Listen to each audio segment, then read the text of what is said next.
Nitumie nafasi hii kukushukuru sana naibu mkurugenzi kwa taarifa uliyotupa ya maendeleo ya ujenzi na taarifa ya kututia moyo kwamba ratiba yenu bado iko vile vile, kwamba tarehe 26 Januari mngependa mkamilishe mradi huu. Ni jambo ambalo linasubiriwa kwa hamu, na hasa kwa maelezo uliyotupa ya kwamba kukamilika kwa bandari hii kutaimarisha biashara katika ukanda wa kusini, lakini pia pamoja na nchi jirani za Malawi na Msumbiji. Hili ni jambo kubwa sana na ambalo tunalisubiri kwa hamu kubwa.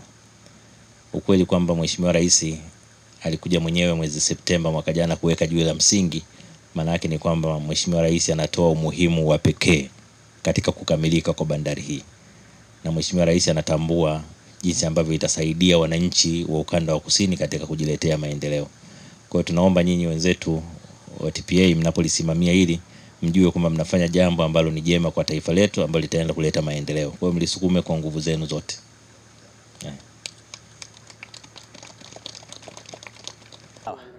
Kama mnavyoona hapa nyuma kuna ujenzi wa gati unaendelea.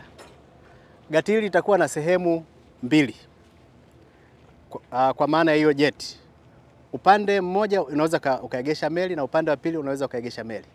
Kwa hiyo tutakuwa na gati mbili zenye uwezo wa kubeba meli mbili.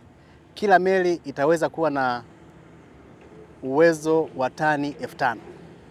Lakini kwa maana ya bandari yenyewe itakuwa na kina cha hadi mita 7.2 na meli yenye urefu wa hadi mita 115 inaweza ikaegeshwa.